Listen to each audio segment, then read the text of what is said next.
let's talk about merging finances. When does it make sense and when doesn't it make sense? Most of the time in my industry, we're going to argue that it doesn't make sense to join finances unless you have to legally. What does that mean? If you're dating someone, and even if you live together, it doesn't usually make sense to have joint accounts. You should keep everything separate probably. Keep separate accounts, and that way, if there's ever a dissolution of the relationship, we don't have legal issues of having joint accounts and, someone being at risk of losing their money. Now, if you get married, it can make sense to join accounts and have everything in one place, work on financial goals together. A lot of people argue that that's the way to do things. Now, I've seen it done both ways. People merging their finances when they get married and then keeping them separate.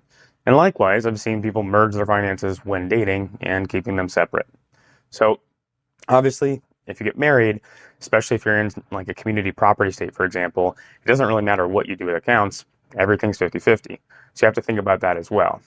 But if you decide to merge, whether when you marry or when you're dating, how does that look? Well, it can happen different ways. An easy way to do it is throw everything into one account and just everything's paid and everyone just sort of shares one account. And that's fine as long as everyone agrees with how the spending is working. We're developing a budget together and we're really working through the emotions that may be involved with it.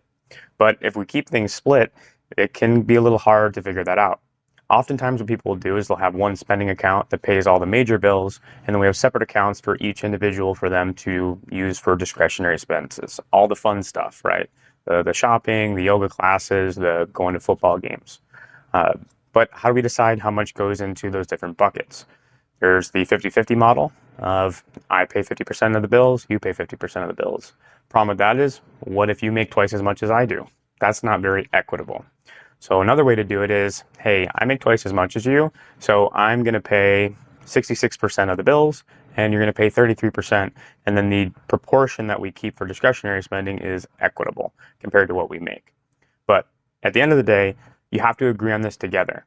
Come together as a team, figure out what makes sense, put it all together, keep it completely separate, or somewhere in between. And if you need help, go talk to a professional.